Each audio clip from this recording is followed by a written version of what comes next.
तो आप सभी का स्वागत है हमारे नए लेक्चर में। पिछले लेक्चर में हमने पढ़ा था वेरिएबल्स, कांस्टेंट्स एंड लिटरल्स, और इस लेक्चर में हम पढ़ेंगे डाटा टाइप्स के बारे में। तो पिछले लेक्चर में और उससे पहले वाले लेक्चर में हमने यूज़ करा था डाटा टाइप, पर हमने ये नहीं समझा था कि डाटा टाइप होते क्या है, और इस लेक्चर में हम डिटेल स्टडी करने वाले हैं डाटा टाइप के बारे में। तो ये कुछ मैंने लिखा हुआ है डाटा टाइप के बारे में। तो सबसे पहले मैं एक एग्जाम्पल लेके बताता हूँ कि हम डाटा टाइप क्यों यूज़ कर रहे हैं।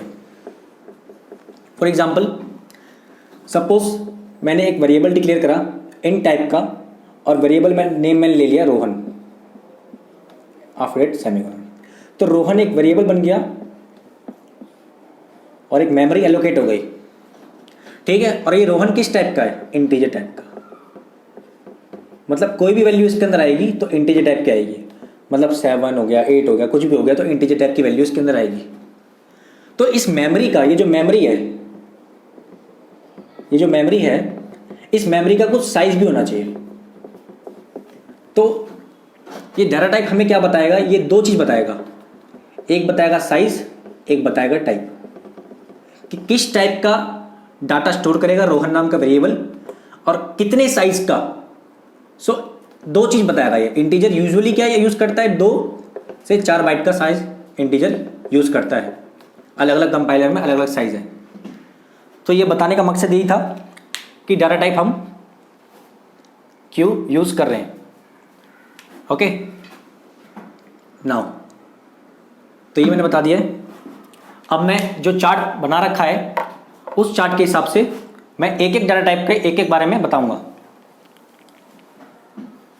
तो सबसे पहला टाइप है इंटीजर। इंटीजर क्या करेगा? स्टोर करेगा इंटीजर टाइप की वैल्यू। और साइज क्या होंगे इसके बाइट्स में? यूजुअली 2, कभी कभी 4। जो हम टर्बो C++ कंपाइलर यूज करते हैं उसमें 2 लेता है।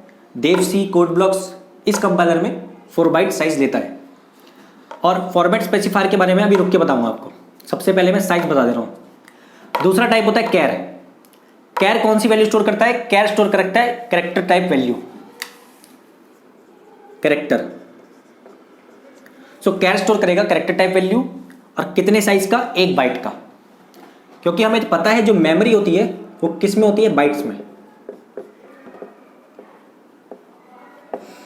तो 1 बाइट का साइज कैर स्टोर करेगा। तीसरा आता है फ्लोट। फ्लोट किसके लिए होता है? फ्लोट होता है डेसिमल वैल्यू के लिए। और ये कितना साइज एक्वायर करेगा? 4 बाइट्स का। तो ये याद होना चाहिए सारा। डबल, ये भी डेसिमल के लिए होता है, और ये कितना साइज एक्वायर करेगा? 8 बाइट्स। सो कभी कभी बच्चे कंफ्यूज हो जाते हैं कि हम फ्लोट यूज करें या डबल यूज करें फॉर डेसिमल वेरिएबल। सो अगर आपको डेसिमल वेरिएबल की जो वैल्यू है 17.7876 बड़ी लेनी है तो साइज भी ज़्यादा चाहिए। तो अगर बड़ी लेनी है तो 8 बाइट का यूज़ करो, मतलब डबल यूज़ करो। अगर छोटी लेनी है तो आप क्या यूज़ कर सकते हो? फ्लोट।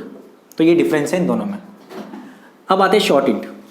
देखो, इंट का तो पता चल गया मतलब कि क्या है, कि इंटीजर टाइप की वैल्यू होगी। और शॉर्ट का क्या मतलब है? शॉर्ट का मतलब है छोटी वैल्यू, मतलब इंटीजर टाइप की छोटी वैल्यू। तो 2 बाइट्स होता है इसका यूजुअली। ओके, अब आता है unsigned int. Now what is unsigned int? Integer तो हमें पता है कि क्या होता है, इंटीजर टाइप की वैल्यू स्टोर करने के लिए होता ही है। अनसाइंड का मतलब होता है विदाउट साइन। तो 0, 1, 2, 3 अगर मैं ये लिखूं up to natural number n, तो ये सब विदाउट साइन है। तो मतलब ये इंटीजर तो होगा जो वैल्यू स्टोर करेगा अनसाइन टाइप की वैल्यू, मींस 0 से लेके n तक कोई भी वैल्यू स्टोर करेगा, पर -1 नहीं करेगा क्योंकि इसमें क्या लग गया है? साइन। ओके, तो आपको समझना होगा। आगे बढ़ते हैं लॉन्ग इंट पर। ये भी इंटीजर टाइप की वैल्यू स्टोर करेगा, पर इसका साइज जो होगा वो ज्यादा होगा, long int. Now at least 4 and 8, क्योंकि हम कोडिंग करने के लिए एक सॉफ्टवेयर तो यूज करते नहीं है, एक से ज्यादा सॉफ्टवेयर होते हैं हर एक बच्चे के पास।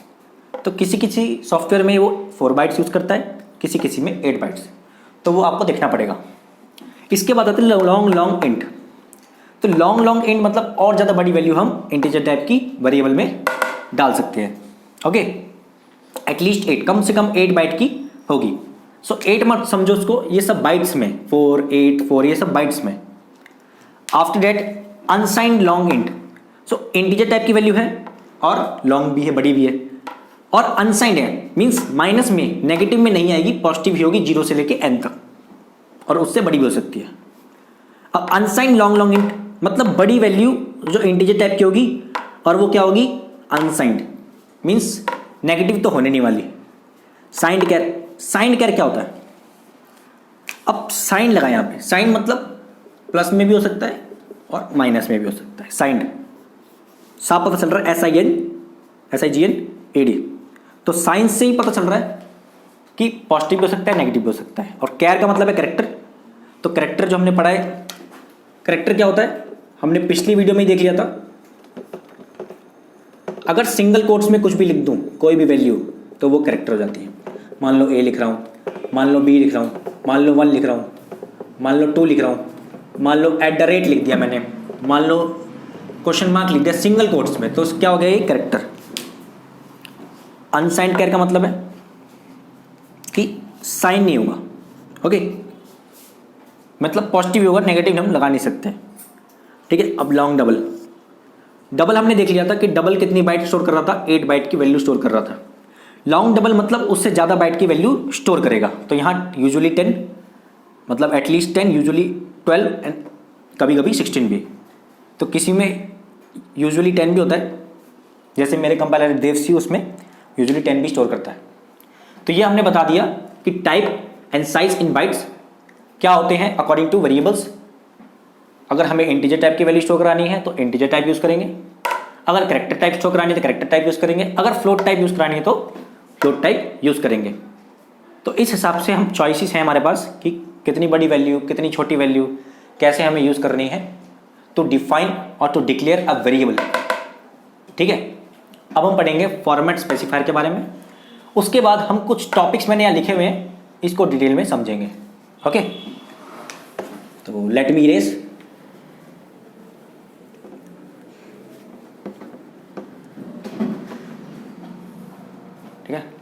ठीक है ना, अभी रुक जा, कुछ करी मत है। तो अभी तक हमने पढ़ा कि टाइप्स और साइज इन बाइट्स क्या होते हैं। अब हमें पढ़ना है फॉर्मेट स्पेसिफायर क्या होता है। ओके, तो फॉर्मेट स्पेसिफायर को पढ़ने के लिए हमें एक कॉन्सेप्ट समझना होगा जिसको बोलते हैं लैंग्वेज कॉन्सेप्ट। लैंग्वेज कॉन्सेप्ट, और इस कॉन्सेप्ट में क्या होता है, सपोज ये रोहन है और ये अमित। ओके, रोहन को हिंदी लैंग्वेज आती है, अमित को आती है French. Suppose it is an example, और मुझे इससे बात करनी है, I want to talk to him, conversation. Okay, तो मैं कैसे बात करूंगा, मुझे इससे बात करने के लिए एक बीच में रेफरेंस चाहिए होगा। वो रेफरेंस क्या होगा, ट्रांसलेटर। तो सपोज एक ट्रांसलेटर मैंने बुलाया जिसका नाम है शैलेश। ओके,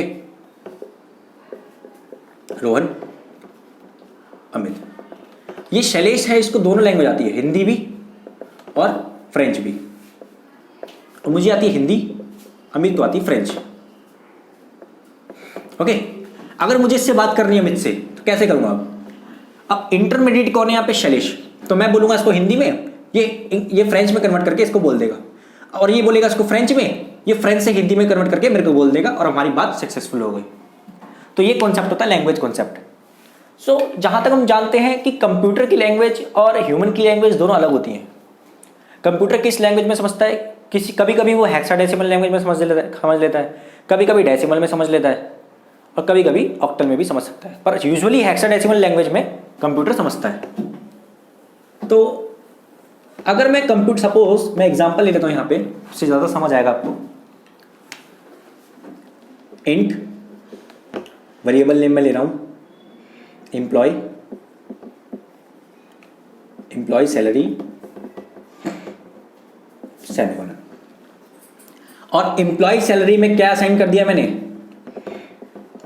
उसकी सैलरी एम्प्लॉय की, मान लो मैंने असाइन कर दिया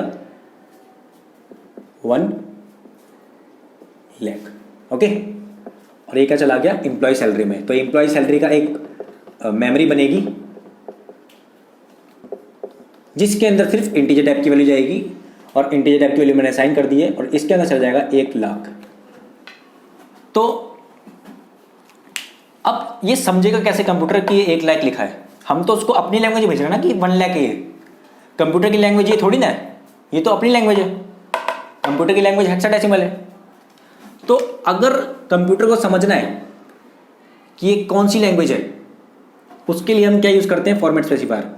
सो अगर मैं परसेंटाइल डी यूज़ करूँगा तो ये क्या करेगा, 1 लाख को कंप्यूटर की लैंग्वेज में बना के, कंप्यूटर लैंग्वेज में कन्वर्ट करके कंप्यूटर को भेजेगा, ट्रांसफ़र करेगा सीपीयू को, ओके, और सीपीयू अपना काम करके हमें आउटपुट देगा।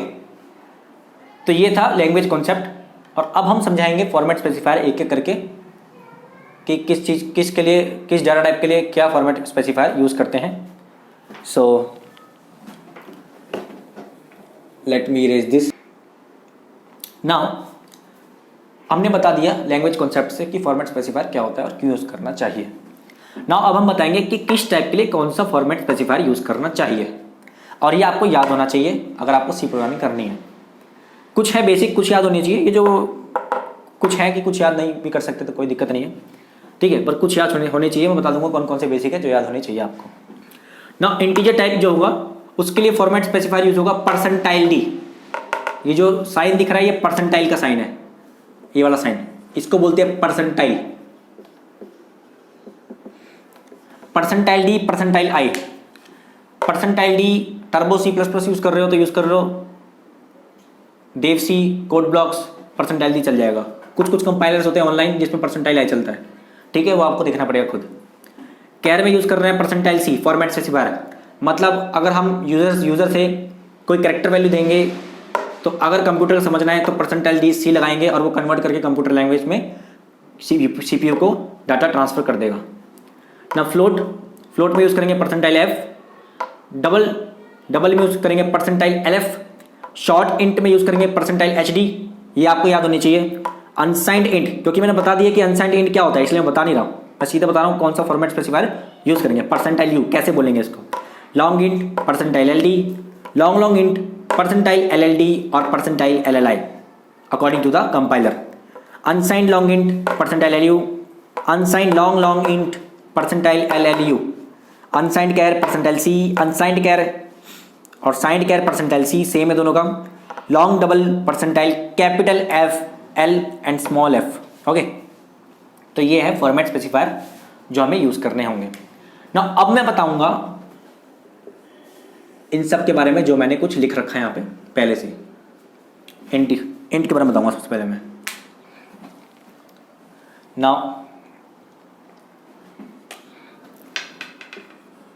नाउ इंट के बारे में बताऊंगा सबसे पहले। सपोज मैंने एक वेरिएबल डिक्लेयर करा इंट, वेरिएबल में ले रहा हूँ एम्प्लॉय सैलरी, वही वाला पुराना वाला employ salary and then semicolon. ये सेमीकोलन क्यों लगता है मैं आगे बताऊंगा आपको, ठीक है। प्रोग्राम जब हम स्टार्ट करेंगे तब मैं आपको बता दूंगा कि एम्प्लॉय सैलरी के बाद सेमीकोलन क्यों लगा। नाउ दो तरीके से हम एम्प्लॉय सैलरी वेरिएबल बन गया कि यहाँ पे अब एम्प्लॉय सैलरी, ये कहाँ बनता है, मेमोरी में बनता है। ये मैं सिर्फ बता रहा हूँ, ये मेमोरी में बनता है, ये हमें दिखेगा नहीं बनता हुआ, ये सिर्फ बनता है मेमोरी में।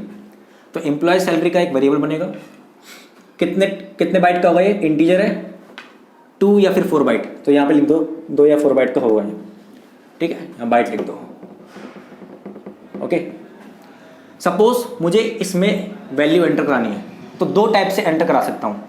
एक, या तो मैं ड्यूरिंग द प्रोग्राम मैं एंटर करा सकता हूँ by using initialization, by using assign, जो हम पहले करते थे। दूसरा, जब प्रोग्राम रन हो उसके बाद यूज़र डालेगा वैल्यू। ये 2 तरीके के असाइन होते हैं कि एक बार इनिशियलाइजेशन, दूसरी बार यूज़र से एंटर करवाना। सपोज सबसे पहले मैं इनिशियलाइजेशन कर रहा हूँ, employ salary is equal to 5, ये क्या हुआ? इनिशियलाइजेशन, और वी कैन से असाइन.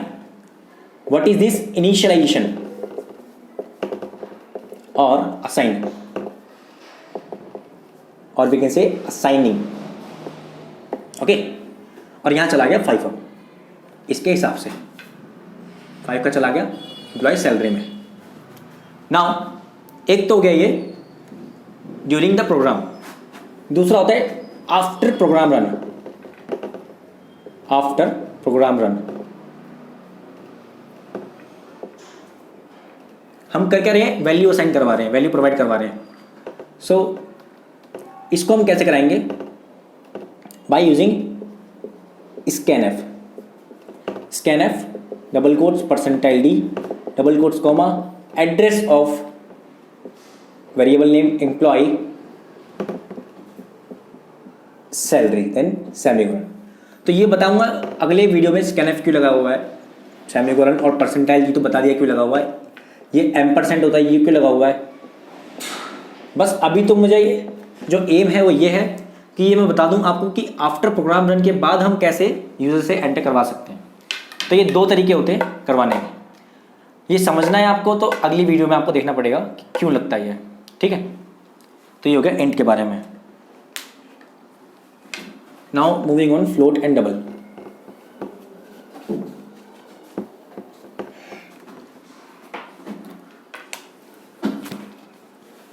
तो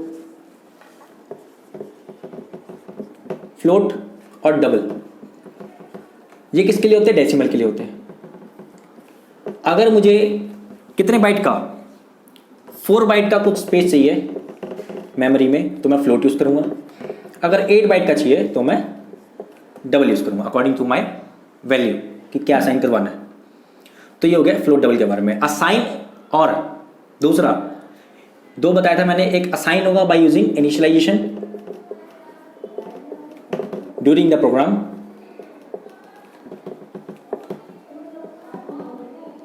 दूसरा after the program run.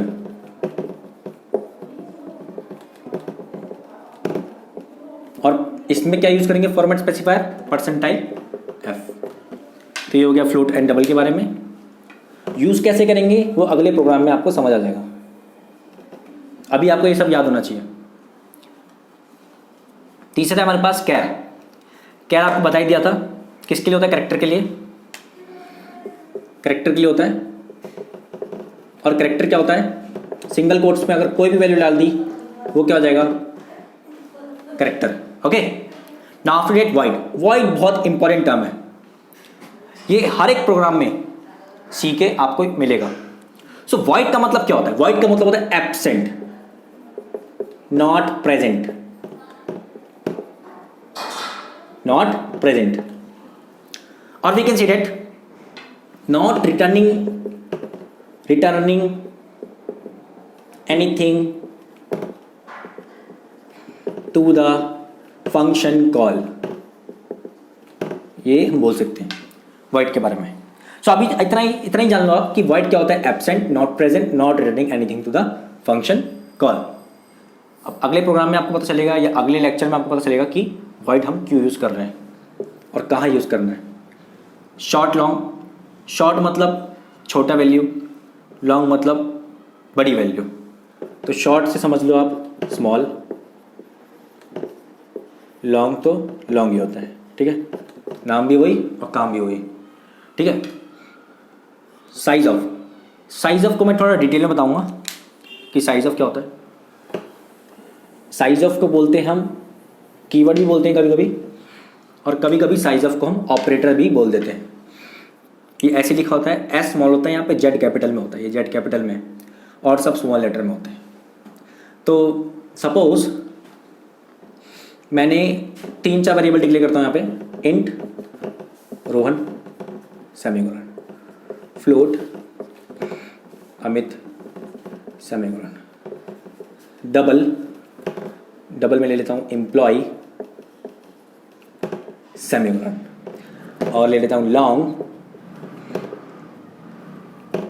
Int Rohan.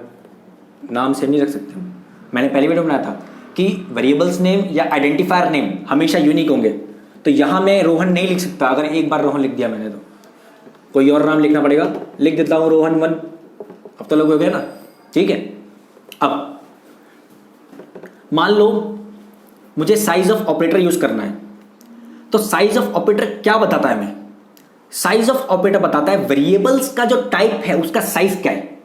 Suppose मान लो आपको नहीं पता कि इंट का क्या साइज है, वैसे तो हमने बता दिया कि इंट का 2 है, 4 बाइट होगा।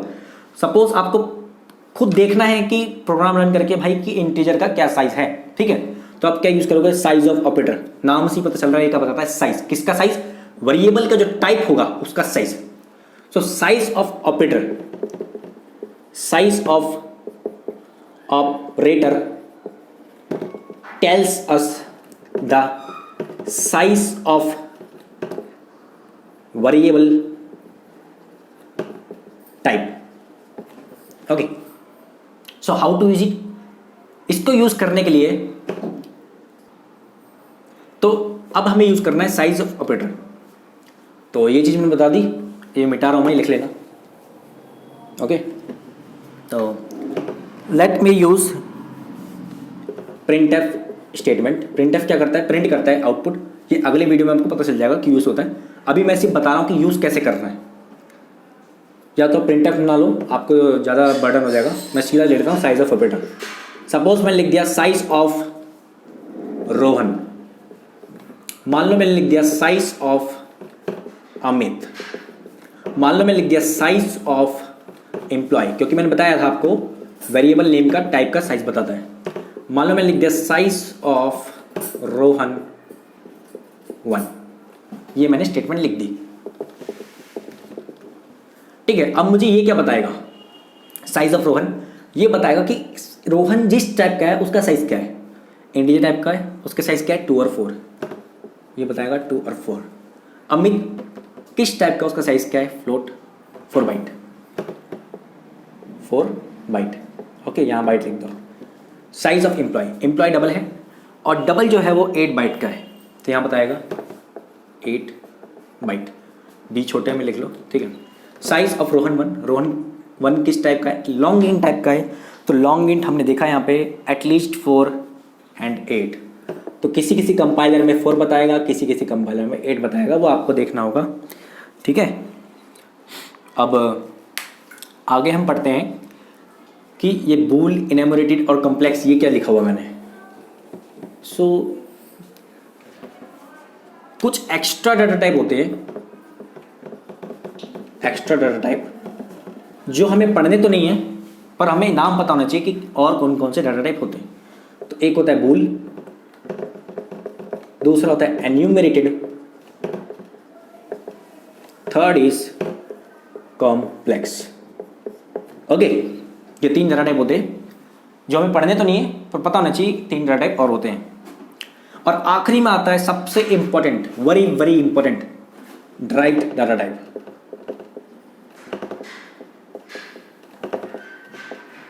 सो नाम से पता चल रहा है कि ये डिराइव्ड हुए। डिराइव्ड किससे होंगे? प्रीवियस से। प्रीवियस क्या है? ये वाला टाइप। इस टाइप को अगर बोला जाए, ये टाइप जो है int, char, float, double, unsigned, long, int, ये सब क्या होता है? Fundamental data type. Fundamental data type. So वो डाटा टाइप जो किससे ड्राइव हुए हैं? जो फंडामेंटल डाटा टाइप से ड्राइव हुए हैं, ओके, उसको बोलते हैं डायरेक्ट डाटा टाइप। इसमें आ जाता है, एग्जांपल मैं ले लेता हूं, array, function, structure, class, classes, okay, ये सब आ जाता है इसमें डायरेक्ट डाटा टाइप में। तो और कुछ तो नहीं बताना आज। सो आज का लेक्चर यहीं तक समाप्त करते हैं और हमारा चैनल को जरूर सब्सक्राइब करें, लाइक करें, शेयर करें और कमेंट करके बताएं कि हम कैसा पढ़ा रहे हैं। और आपको कुछ अगर प्रॉब्लम हो रही है, इसमें कुछ समझ नहीं आ रहा, तो हम आपको कमेंट के द्वारा समझा सकते हैं या अगले लेक्चर में हम आपका वो क्वेश्चंस बोर्ड पर ही समझा देंगे। धन्यवाद।